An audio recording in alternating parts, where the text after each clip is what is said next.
The cabin shook like it was about to tear apart. Warning lights flashed red across the cockpit. Smoke drifted from the vents, sharp with burned wiring. 220 passengers clutched their seats. Children cried, adults prayed, and the officers who mocked her now sat frozen. Then the cockpit door opened. Captain Adrian Cole didn't call for his crew. He called for the quiet woman in row 31. She stood guard carrying 12 years of combat maintenance behind her and walked past the men who had laughed first. Every life on board now hung on her hands. Before we dive into this story, where are you watching from? Let us know in the comments. Welcome to Grateful Stories, where tales of compassion and kindness are told. Let's uncover what really happened. The morning haze over JFK International clung to the glass like a heavy veil. Passengers moved through security in long, restless lines. Staff Sergeant Helena Cross carried nothing but a green duffel bag and the posture of someone trained to endure. Her boarding pass had said economy, row 31F. She expected nothing else. But at the gate, the scanner beeped twice, and the attendant handed her a new slip. Complimentary upgrade, the woman said, smiling through routine. Helena glanced down. First class, seat 2A. She blinked, surprised, then nodded her thanks. The cabin smelled different polished leather, citrus oil, faint perfume. She slid her bag beneath the seat and opened a dog-eared paperback. It should have ended there, but across the aisle, two men noticed her. Their voices carried the easy arrogance of practiced entitlement. Late 30s, broad shoulders, close-cropped hair growing out just enough for shore leave.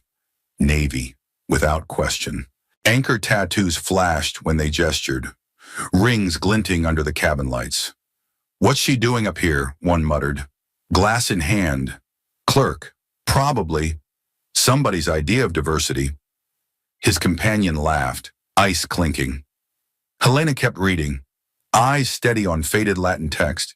She had heard it all before: mess halls, hangars, convoy tents. The chorus never changed. One leaned toward a passing attendant. "You sure about the seating? She doesn't exactly fit first-class standards." The words weren't quiet, designed for others to overhear. The attendant hesitated. Her smile faltered, caught between uniforms and rules. She crouched beside Helena, voice apologetic. "Ma'am, I'm sorry, but there's been a mistake. I need you to return to your assigned seat." Helena closed her book with quiet care. She marked the page with the boarding stub, then looked up. No anger, no protest, only the calm of someone too practiced at swallowing insult. "Of course," she said. She rose, lifted her bag, and stepped into the aisle. All eyes followed. The officers smirked as she passed. "Support staff should know their place," one whispered. "Give them a uniform? They think they belong everywhere." Businessmen pretended to adjust ties. A woman shifted uncomfortably and looked at the window. No one intervened. Helena walked the narrow aisle back into economy. Row 31F was already half blocked by overstuffed luggage. She shoved her duffel under the seat and sat down. Around her, silence spread like a fog. People had seen enough to know the story they wanted to tell. She was the mistake, corrected in front of them. She fixed her gaze on the oval window. Her expression never moved. Inside her chest, a familiar stone settled deeper. Humiliation wasn't new. She had carried it in barracks, in hangars, on airstrips where rank determined worth. It weighed like extra gear, invisible but always there. The row grew cramped as passengers shuffled in. The man beside her avoided eye contact. Across the aisle, a child stared openly. The girl couldn't have been more than 7. Wide eyes, hand tugging at her mother's sleeve. "Why did they make her move?" she whispered. The mother hushed her quickly, cheeks reddening, but the question lingered, hanging heavier than any insult. Helena folded her hands in her lap and breathed slow. The plane pushed back from the gate. Engines whined, wheels jolted against pavement. Cabin chatter rose and fell like restless surf. Helena leaned against the headrest, eyes on the wing outside. The gray metal flexed with each bump of taxi. She listened, not with ears alone, But with every trained instinct, the aircraft rotated, nose lifting, engines surging into full power, bodies pressed into seats. Overhead bins rattled. The city shrank below. Lights scattered like embers across the night. Around her, routine set in. Tablets glowed. Conversations dropped to murmurs. Blankets unfolded. For most, the flight had begun. Helena didn't relax. She never did. Too many years in transports had taught her that quiet skies could turn loud in seconds. She tilted her head, tracking rhythm. Engines spoke in tones only some could hear. Most passengers heard noise. Helena heard sentences. The left turbine hummed steady, but beneath it she caught a faint tremor, a hesitation, buried deep. To her, it sounded like the start of a cough. She closed her eyes, letting memory fill the gaps. Afghanistan, Kandahar airfield, a CH-47 gasping smoke in desert heat. Another time, a Black Hawk vibrating wrong just before hydraulics bled out. Back then, she had been the one under the fuselage, hands raw with grease, wrench slipping against bolts, listening not to manuals, but to the machine itself. She had learned its language, the stutter of bearings, the hiss of bleeding lines, the whisper of turbines straining. Every note carried meaning, if you listened long enough. Now, 31 rows back, she pressed her palm to the armrest. The vibration passed into her skin. Not turbulence, something subtler, harder.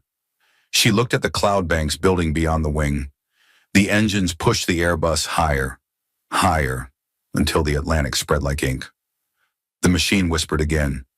Passengers shifted in their seats, reaching for water bottles, adjusting blankets. They had no reason to notice. But Helena noticed. The girl across the aisle still watched her. Helena turned, met the gaze briefly, then gave a small, tired smile. The child smiled back, comforted though she didn't know why. Above them, cabin lights dimmed. The sign clicked off, seatbelts optional. The long night over the ocean stretched ahead. Helena leaned against the cold window. Her book stayed shut on her lap. Her mind stayed awake, listening to every murmur the machine let slip. She told herself it was nothing, a routine flight, ordinary as the next. But deep down, she knew machines never lied. Somewhere between the hum of turbines and the pulse of the fuselage, a story was beginning, one only she could hear, and no one else yet knew how much it mattered. The first sign was smell. A faint chemical tang slid through the vents, sharp against coffee and disinfectant. Most passengers dismissed it as airplane air. Helena knew better. Thin smoke curled above first class. Not fire, not yet just a gray veil, drifting like warning. Heads tilted upward. Conversations faltered mid-sentence. "Please remain calm," a flight attendant called. Her smile was stretched tight, too quick to be real. She moved briskly, clipboard clutched like a lifeline. Helena pressed her palm to the armrest again. The vibration was off, deeper now. The left engine whined with an uneven pitch, a cough hidden in steady noise. A shudder ran through the fuselage. Overhead, bins trembled, locks rattling in sequence. One burst open above row 17, spilling a laptop onto the aisle. The sound cracked the fragile calm. A man shouted, scrambling back as the computer skidded across his shoes. Children wailed, voices piercing the stale air. The aisle grew frantic. People twisted in seats, pulling at attendants for answers. Blankets and drinks tumbled to the floor as turbulence nudged the aircraft hard. Helena steadied herself, eyes fixed on the wing. The flex pattern looked strained, metal bending against air pressure. The engine's stutter grew sharper, like breath catching in a sick chest. Passengers near her whispered rumors. Electrical fire, engine failure. We're turning back. Fear traveled faster than smoke. 2 rows ahead, the same Navy officers rose. Their earlier smirks had vanished, replaced by sweat and clenched jaws. They grabbed an attendant, demanding answers no one could give. "Why haven't we changed course?" one barked. The other's voice cracked, stripped of authority. This flight's out of control. What's the captain waiting for? The attendant tried to soothe them, voice trembling. We're following procedures. Sir, please take your seats. Neither man listened. Helena stayed silent. She scanned the ceiling vents, measuring the haze. She listened harder, mapping stress patterns the way others read words. The plane jolted again, harder. Cups spilled, trays clattered, seat belts clicked frantically. Someone screamed near the back. In that chaos, the cockpit door unlocked. The metallic snap cut through panic like a gunshot. Every head turned toward the front. The door opened. Captain Adrian Cole stepped into the cabin. His presence shifted the air instantly. Close-cropped gray hair, lines etched deep into a weathered face.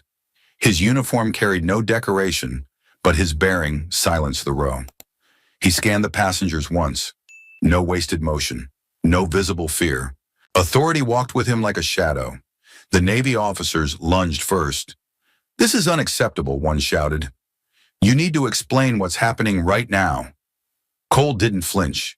His eyes passed over them, cold and final. Their protests shrank against his silence. Then his gaze moved through economy. Not searching, not guessing, targeted. He stopped at row 31. Staff Sergeant Helena Cross. Her name rang out, crisp and deliberate. Every passenger froze. Helena's head snapped up. For a moment, she thought she'd misheard, but his eyes locked with hers, leaving no doubt. Yes, sir, she answered quietly. Her throat felt dry, but training steadied her tone. Recognition cut through humiliation like lightning. Gasps rippled through the cabin. People twisted in seats, whispering her name under their breath. The child across the aisle stared in wonder. The Navy officers spun around, confused. One sputtered, "Her, you can't be serious." The other stammered, something half-formed, drowned by silence. Cole's voice was steel. She has the experience this flight needs, more than anyone else on board. His hand extended, not ceremonial but urgent. Helena unbuckled without hesitation. Her body moved before thought caught up. Years of orders and emergencies had built reflex stronger than doubt. She rose, duffel brushing her leg, and stepped into the aisle. Every eye followed, hushed now. Some faces held relief, others shame. She passed the Navy officers slowly. Neither could meet her gaze. Their earlier certainty had evaporated into quiet disgrace. Cole waited at the curtain. His expression betrayed no question. Only urgency, only trust. Helena crossed the last row of economy. Her boots tapped against the narrow floor. Whispers trailed her like smoke. The curtain parted. First-class passengers shrank back, eyes wide. None spoke as she passed. At the front, the cockpit door stood open. Inside, red lights pulsed against instrument panels. Alarms shrieked in mechanical chorus. Cole gestured firmly. Staff Sergeant, with me. And together they stepped inside. The cabin behind them remained silent. 220 lives held breath at once. The woman once dismissed to row 31 had just become their only hope. The cockpit was smaller than most imagined. Heat pressed against the walls, thick with the bite of burned wiring. Panels glowed red and amber. Warning lights strobing like frantic heartbeats. Alarms shrieked at uneven pitches, some low, some piercing, all demanding attention at once. The air felt charged, like standing too close to live current.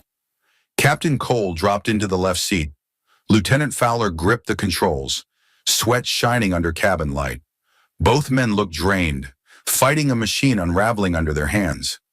Helena buckled into the jump seat behind them. The harness clicked, restraining her in cramped space.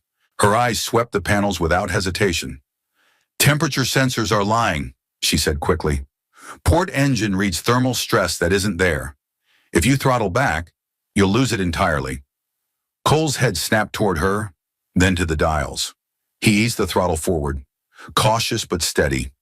The engine's ragged rhythm smoothed just slightly. The drone of turbines regained a fragile balance. Fowler gaped. How the hell did you see that exhaust trail through the window? Frequency mismatch. It's interference, not heat. Helena answered. Cole nodded once. Decisive. Outstanding. Keep talking. Her confidence slid into place, muscle memory returning with every word. Another alarm wailed, sharper this time. Hydraulic pressure dropped in jagged pulses. The control yoke shuddered in Fowler's hands. Bleeding pressure, he muttered, fighting to keep straight. Cole cursed under his breath. Helena leaned forward, scanning cross feeds. Your valve is stuck half open, she barked. Pressure's dumping into the wrong circuit. Override manually? Reroute auxiliary now. Cole's hands moved without pause, flipping guarded switches. Fowler followed, knuckles white against levers. The shudder eased.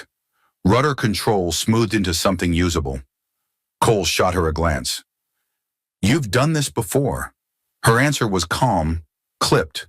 C-47 in Kandahar. Hydraulics bled out. Same pattern. We kept it alive long enough to land. Fowler stared at her, disbelief and relief colliding. Cole didn't hesitate. You're staying in this cockpit until we're on the ground. Clear, yeah, sir, she said, voice steady as steel. Another alarm cut short the exchange. Landing gear indicator flashed amber. One wheel refused to lock down. The display blinked stubborn warnings across the screen. Fowler swore, slamming the panel. Cole checked pressure. Not enough force in hydraulics to drop it. Helena leaned closer, calculating fast. Gravity release is the only option. But if you trigger it wrong, it'll jam halfway. Cole exhaled, jaw tight. You tell me when, he said. She closed her eyes for half a beat, tracing stress in her mind, then opened them. Certain. Wait for the pitch drop. Let turbulence yank it free. Then pull release. Her voice cut through alarms like a scalpel. Cole gave a sharp nod. Outside, storm clouds closed in. The Atlantic below turned black, froth whipping against itself. Lightning carved jagged lines across the horizon. Turbulence slammed the plane downward. Passengers screamed as overhead bins bucked. Fowler wrestled the yoke, arms straining. Don't fight it, Helena shouted. Let the wind take her ride it. Don't muscle it. She's built to flex. Cole loosened his grip, adjusting with light hands. The airframe groaned but steadied. The storm tossed them, but the wings bent without breaking. For a moment, the plane moved like it wanted to survive. In the cabin behind, fear swelled louder than the storm. Prayers whispered, sobs muffled under oxygen masks. Some clutched hands, others buried faces. The little girl from row 31 gripped her mother's sleeve. Mom, she'll save us. Right. The mother pulled her close, unable to answer. Back in the cockpit, Helena never looked away from the gauges. Her hands traced invisible diagrams in the air. She was listening to the aircraft as if it spoke in secret tones. Another jolt. She slammed her palm against the frame. Now pull it. Now Cole yanked the manual release. A metallic clunk echoed through the belly. Indicators shifted. 1, then 2, then 3 green lights. Gear locked. Not perfect, but enough. Helena exhaled hard, then reset her focus. Fowler glanced back at her, wide-eyed. You're not even sweating, he said. Her voice carried the weight of memory. I learned calm in Kandahar. Chinook lost an engine at night, full of wounded. We had 10 minutes to save them. You don't panic in that kind of silence. Cole didn't look back, but his grip tightened on the throttle. Respect ran in the unspoken space between them. Outside, lightning struck again, bright against ocean black. Rain hammered the windshield in violent sheets. The runway in Greenland was still far ahead, hidden in storm. The plane rattled like it might tear apart. Panels shook, alarms screamed, metal vibrated under stress. But Helena's voice anchored the cockpit. Steady on your left side. 2 degrees correction. Hold fuel feed constant. She'll carry you through. Cole obeyed without question. The aircraft responded, trembling but alive. Behind them, 220 souls held fast, hands clenched, eyes shut, whispers rising like a single desperate prayer, all waiting on the woman once shoved out of first class. The storm broke over Greenland like a wall. Sheets of ice rattled against the fuselage. The cockpit windows blurred under driving snow. Through the haze, runway lights flickered into view. A pale ladder of white strobes cut through sleet. Thule Air Base waited like a narrow island of concrete. Field in sight, Fowler said, voice tight. Cole nodded, eyes steady on the center line. Helena watched the gauges with a surgeon's focus. Wind shear slammed across the nose. The aircraft lurched sideways, then corrected. Rain hardened into pellets that drummed against metal. Right crosswind, 25 knots, Fowler warned. Copy, Cole answered, adjusting the crab angle. Hold her just off the red. A warning blinked on the gear panel. The right main lock sensor flickered amber, then green. Helena leaned in, reading the rhythm. It's not the strut, she said calmly. Over centers flirting, not seated. Give me a light yaw. Cole tapped rudder, a small left-right S-turn. The light held steady green. Helena exhaled, but only once. Keep speed. Don't flirt with a stall. ATC cleared them for immediate landing. Emergency vehicles lined the runway, lights strobing blue. The wipers fought and lost against freezing rain. Flaps set, Fowler said. Manual spoilers armed, Cole replied. Reverse right only on touchdown. The ocean vanished beneath a curtain of sleet.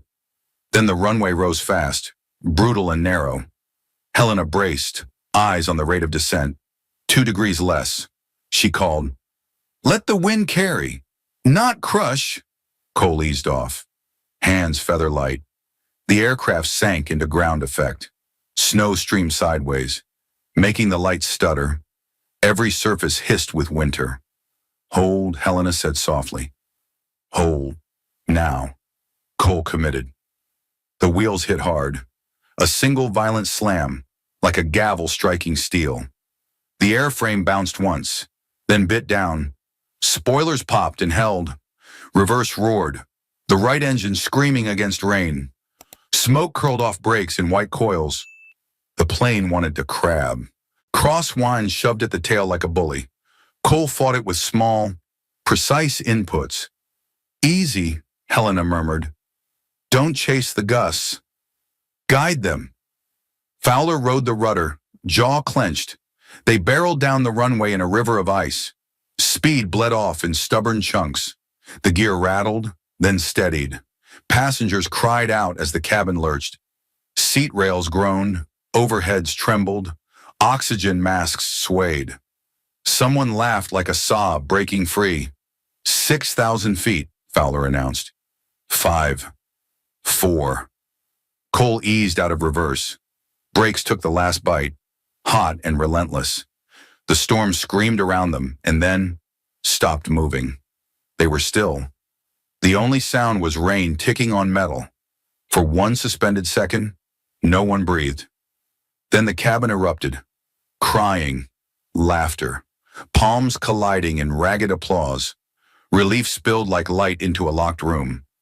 Cole shut down the engines in careful sequence. The cockpit dimmed to a calmer red.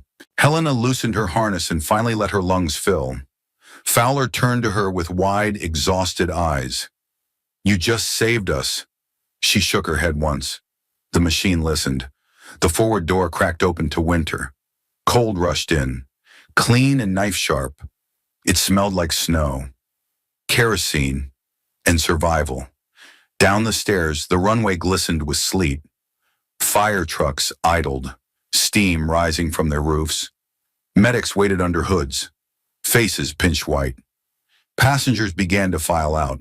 Some clasped hands over mouths, still crying.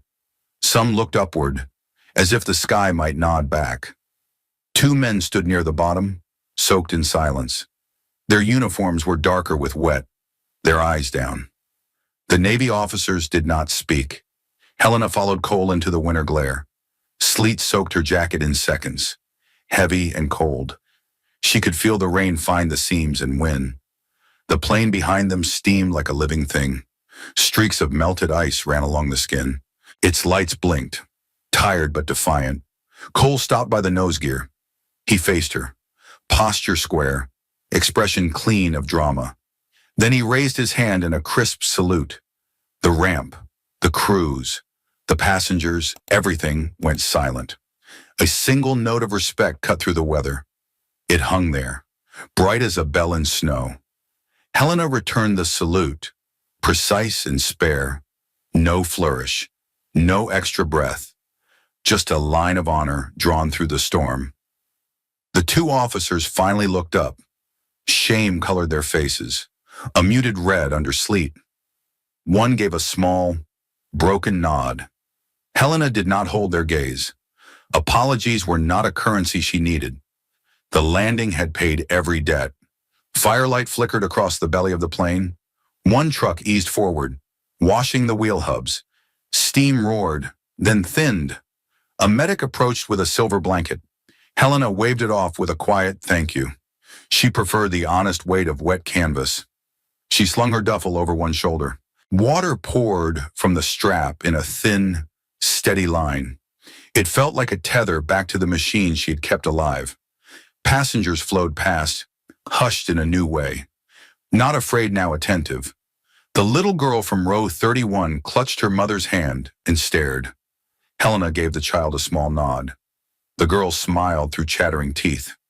Something in that smile felt like the first warm room after a long road. Cole stepped closer, voice low. You belong wherever metal fights to keep breathing.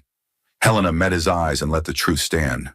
Snow swirled around the landing lights, turning cones of brightness into soft tunnels. The runway looked like a gallery of ghosts and engines. Somewhere inside the terminal. Coffee waited. Helena turned toward the stairs leading up. Her boots left shallow prints that filled with water and vanished. The duffel thumped a steady rhythm against her back. Behind her, the plane settled into the weather with a tired creak. Not defeated, just finished with this fight. Investigators would come with clipboards and cold hands. They would catalog faults, trace wiring, and debate sequence. They would assign numbers to the chaos. They would write it all down so the next crew might have a map. But the map would miss one thing. The moment a dying machine decided it wasn't done. The moment someone asked it the right way to keep going. At the stairwell, Helena paused once. She looked back at the aircraft, at the crews, at the slate gray sky. Then she stepped inside and let the door close on the storm. The voiceover belongs here, warm and simple. She never needed first class. She belongs where failing machines need someone to keep them alive.